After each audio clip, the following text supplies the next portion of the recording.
15 سال بعد بھی جب سلطنت امن اور خوشحالی کی علامت بن چکی تھی، کوئی نہیں جانتا تھا کہ اس رات کی خاموشی کے پیچھے چھپی وزیر کی وہ داستان کیا تھی جس نے بادشاہ کی زندگی بچا کر تاریخ کو بدل دیا تھا۔ 15 سال گزر چکے تھے، لیکن وہ رات آج بھی وزیر کی یادوں میں زندہ تھی جب بادشاہ کی سلطنت پر خطرے کے بادل چھا گئے تھے۔ اس رات کے بعد سے وزیر کی شخصیت نہ صرف بادشاہ کے دربار میں بلکہ پوری سلطنت میں ایک مثال بن چکی تھی۔ اس رات کی گواہی نہ چاند دے سکتا تھا اور نہ ہی ستارے، کیونکہ آسمان پر گھنے بادلوں کی چادر تھی اور بادلوں کے درمیان سے نکلتی بجلی کی کڑک نے ہر ایک کے دل کو دہلا کر رکھ دیا تھا۔ وہ ایک خاموش رات تھی جب ہر کوئی اپنے گھروں میں دبکا ہوا تھا، دربار کی روشنیاں مدھم ہو چکی تھیں اور محافظوں کی نظریں اس بات سے بے خبر تھیں کہ ایک بڑی سازش ان کی طرف بڑھ رہی ہے۔ دشمنوں نے بڑی ہوشیاری سے بادشاہ کی جان لینے کی منصوبہ بندی کی تھی، لیکن وزیر جو ہمیشہ اپنی عقل مندی اور وفاداری کے لیے مشہور تھا، اس رات بھی ہوشیار تھا۔ بادشاہ سلامت، کچھ عجیب سا محسوس ہو رہا ہے، وزیر نے دربار کے بڑے کمرے میں قدم رکھتے ہوئے کہا۔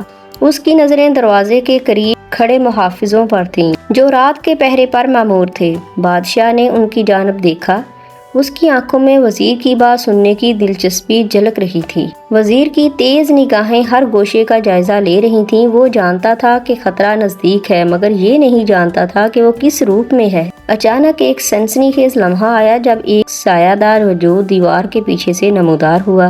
وزیر نے ایک لمحہ بھی ضائع کیے بغیر اپنی تلوار نکالی اور بجلی کی سی تیزی سے اس وجود کی طرف لپکا۔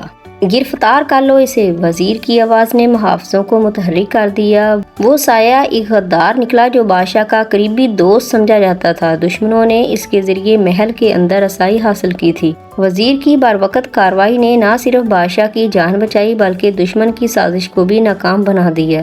بادشاہ نے وزیر کی جانب تحسین آمیز نظر سے دیکھا اور کہا، تمہاری عقل اور وفاداری کے بغیر آج میری زندگی کا چراغ گل ہو چکا ہوتا۔ وزیر نے عاجزی سے سر جھکایا اور کہا، بادشاہ سلامت، یہ میرا فرض تھا۔ وفاداری قیمت کی محتاج نہیں ہوتی، یہ دل کی سچائی کا عہد ہوتی ہے۔ 15 سال بعد یہ واقعہ ایک داستان بن چکا تھا جسے بچوں کو سنایا جاتا اور نوجوانوں کو سکھایا جاتا کہ سچی طاقت وفاداری اور عقل میں ہوتی ہے۔ وزیر آج بھی دربار میں بادشاہ کے دائیں ہاتھ کی طرح موجود تھا۔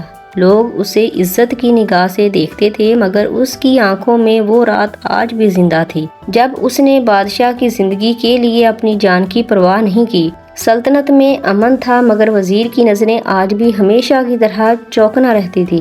اس کی زندگی کا مقصد صرف بادشاہ کی حفاظت اور سلطنت کی بھلائی تھا۔ بادشاہ نے ایک دن دربار میں سب کے سامنے وزیر کو مخاطب کرتے ہوئے کہا، آج کی سلطنت کا سکون، وہ خوشحالی تمہاری ان قربانیوں کی مرہون منت ہے جو تم نے کبھی جتائی نہیں۔ دربار میں موجود سب نے وزیر کے لیے تالیاں بجائیں۔ وزیر کی آنکھوں میں عاجزی کی جھلک تھی، مگر وہ جانتا تھا کہ اس کی وفاداری اور عقل کی کہانی ہمیشہ زندہ رہے گی، چاہے وقت کتنا ہی گزر جائے۔ سلطنت میں یہ کہانی ایک سبق بن چکی تھی اور سچی وفاداری اور عقل کے بغیر اقتدار قائم نہیں رہ سکتا۔ وزیر کی قربانی کا سبق ہر اس دل میں موجود تھا جو بادشاہیت اور انسانیت کا مطلب سمجھتا تھا۔ یہ کہانی ایک ایسی داستان ہے جو وفاداری، عقل اور قربانی کی اہمیت کو واضح کرتی ہے۔